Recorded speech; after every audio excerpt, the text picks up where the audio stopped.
Eu estava lendo um pouquinho agora sobre o século XIX europeu, né, os antecedentes da Primeira Guerra Mundial, e isso acabou me fazer ter uma reflexão acerca do nosso mundo contemporâneo, né, especialmente acerca da rivalidade entre Estados Unidos e China. É claro que ao longo desse vídeo eu vou fazer alguns adendos e alguns cuidados que a gente deve tomar em traçar esse tipo de comparação, mas o objetivo, né, é fazer uma reflexão e não tentar entender um contexto atual que seria completamente equivocado do ponto de vista historiográfico ou político, a partir de um processo histórico, né, de um processo do passado, mas sim apenas fazer uma mera reflexão.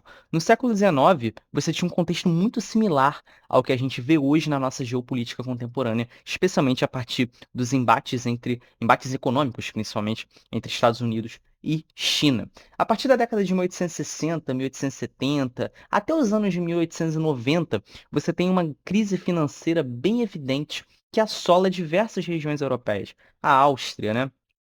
E principalmente também o Reino Unido. O Reino Unido, nesse período, como vocês provavelmente já sabem, ele era a maior potência global, tanto do ponto de vista econômico, o baluarte da Revolução Industrial, quanto também do ponto de vista militar e geopolítico, né? Um quarto da população, aproximadamente, do globo estava submetida à administração do Reino Unido. E, por sua vez, também, ela tinha uma marinha de guerra poderosíssima, né? A Inglaterra, ela tinha uma marinha de guerra poderosíssima que patrulhava diversas rotas comerciais e pontos estratégicos de diversos oceanos ao longo por todo o globo. Então, o poderio do Reino Unido ele era inquestionável. Contudo, a partir da década de 60 até a década de 90, houve uma crise financeira muito intensa que assolou o Reino Unido, né? Ela não abalou necessariamente, não foi uma crise generalizada que destruiu a economia do Reino Unido, mas sim ela abalou a hegemonia da Inglaterra, de certa maneira, né? A hegemonia britânica. E como que isso se sucedeu? Nessa crise que assolou o Reino Unido, ela foi decorrente de diversas questões, né? Isso daqui,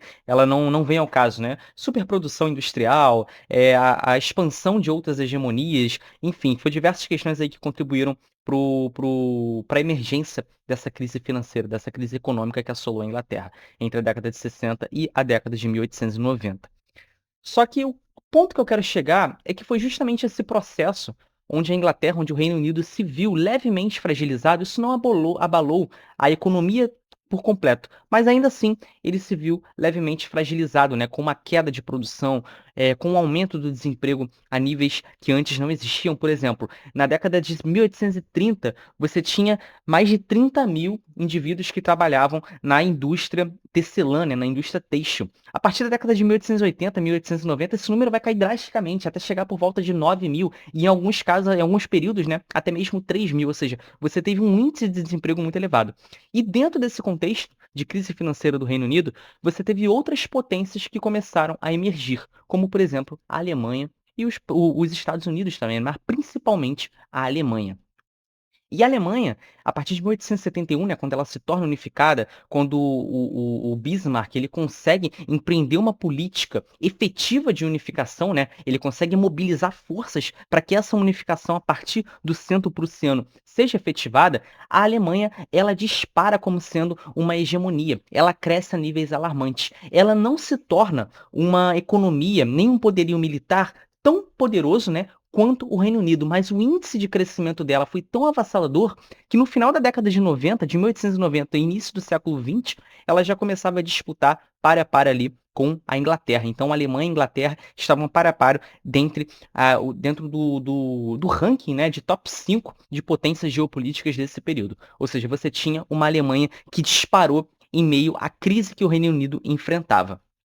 E como que isso aí ajuda a gente a entender, por exemplo, a Primeira Guerra Mundial? A Primeira Guerra Mundial, ela tem como fator decisivo uma cadeia de alianças que aconteceu e que contribuiu para a eclosão desse conflito. Mas isso daí é mais ou menos a causa imediata, né? O assassinato do Grão-Duque Francisco Ferdinand, enfim, teve diversas questões aí de imediato que contribuíram para a eclosão do conflito. Mas quando a gente olha para uma perspectiva de longo prazo, né, de longa duração, essas disputas geopolíticas, elas são sim muito importantes, porque a Alemanha e a Inglaterra nesse período, elas começaram a disputar geopoliticamente por quem tinha mais controle comercial, por quem tinha mais poderio militar, por quem tinha mais controle efetivo de colônias no exterior, que a Inglaterra até então era a liderança, né, no processo de imperialismo na Ásia, por exemplo, a Alemanha ela se viu atrás e quis reivindicar um papel de preeminência dentro desse processo imperialista também. E isso, inevitavelmente, gerou atritos, gerou conflitos entre a Alemanha e a Inglaterra, mesmo que não houvesse uma razão específica de rivalidade entre essas duas potências. Então, esse conflito geopolítico-econômico que ocorre desde a década de 1870, principalmente, em meio a uma crise financeira da Inglaterra, ela contribui sim para a rivalidade que vai acontecer entre Alemanha e Reino Unido e também contribui para a gente entender a explicação de longa duração da Primeira Guerra Mundial. Apesar dela não ser o único eixo explicativo, né? Você tem diversas questões que contribuíram para a eclosão da Primeira Guerra Mundial, contudo, a rivalidade entre Grã-Bretanha e Alemanha, a rivalidade em torno da corrida armamentista, né? Do controle das rotas comerciais e do controle de colônias externas, ela sim um fator muito importante para a gente entender esse processo histórico da Primeira Guerra Mundial. E como que isso ajuda a gente a entender o mundo contemporâneo, a situação contemporânea, a geopolítica do século XXI. A gente tem os Estados Unidos, que é sim ainda a maior hegemonia econômica global e também a maior potência militar de maneira inquestionável. Se você olhar o ranking das maiores economias e o ranking das maiores forças bélicas do mundo, os Estados Unidos vão estar liderando ambas.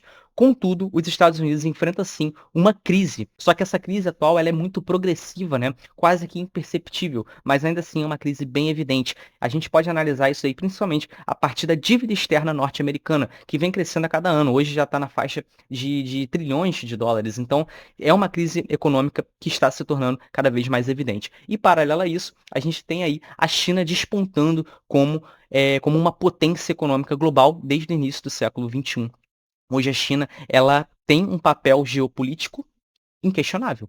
Inquestionável. A China tem um papel geopolítico inquestionável. Ao longo dos últimos 20 anos, ela veio crescendo como potência, detendo uma dinâmica política e econômica singular no contexto geopolítico. Ou seja, ela adotou uma espécie de socialismo de mercado que mesclava certos aspectos do socialismo político, adotando características de um capitalismo predatório, né? Um capitalismo de massa, um capitalismo, na verdade, de aquisição de investimentos empresariais externos, e ela se tornou uma potência econômica a partir de um sistema singular, mas ainda assim disparou em relação à sua economia, ou seja, o índice de crescimento chinês ele é muito elevado. Isso daí me lembrou muito o contexto do século XIX, me lembra, né, o contexto do século XIX, onde o Reino Unido ele enfrentou um processo de crise, se manteve como hegemonia e esse processo de crise viabilizou, né, facilitou a emergência da Alemanha que disparou rapidamente como uma das maiores potências geopolíticas em termos militares e em termos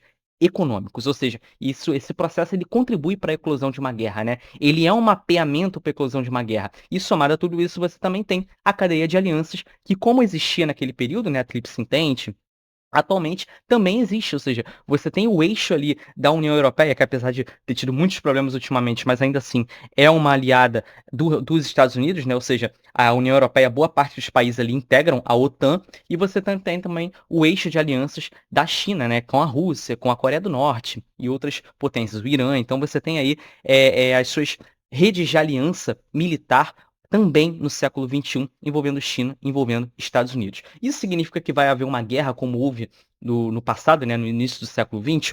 Talvez sim, talvez não, isso é difícil da gente afirmar, mas o mundo, né, o mapeamento geopolítico contemporâneo, ele tende para ser uma guerra muito similar ao que aconteceu entre o século XIX e o século XX. Contudo, a gente precisa tecer aqui algumas diferenciações no nosso período para o passado para a gente não recair em alguns erros analíticos, como por exemplo, no século XIX e no século XX, você não tinha uma efetividade diplomática como hoje em dia. Você até tinha ali órgãos, né, que mediavam relações entre potências distintas, só que atualmente você tem esses órgãos de maneira muito mais efetivada, a ONU, entre outras organizações. É claro que o direito internacional ele é frágil, ele não é muito bem delineado, mas ainda assim ele existe e é um ator muito influente nas relações internacionais.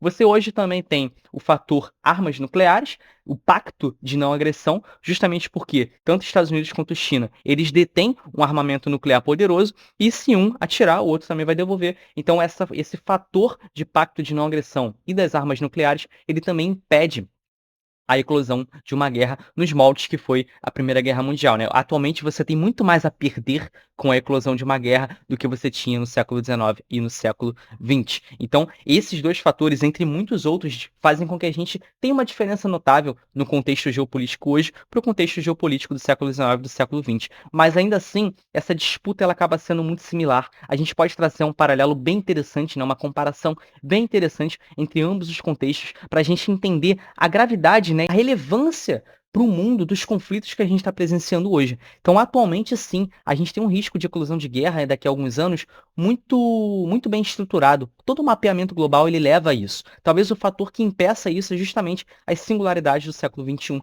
entre elas a maior efetividade das relações internacionais e o pacto de não agressão, né? Mas vamos ver aí como vai acontecer os próximos episódios. Esse vídeo aqui foi uma mera reflexão, né? Nenhuma análise aprofundada, não tem objetivo nenhum aqui de traçar uma previsibilidade, é apenas um comparativo que me veio à mente após ler um pouquinho sobre a geopolítica do século XIX. Tranquilo? Se você gostou desse vídeo, não esqueça de deixar seu like, se inscrever no canal, porque isso aí vai me ajudar demais a continuar produzindo conteúdo de história aqui pro YouTube. Um grande abraço e nos vemos no próximo vídeo.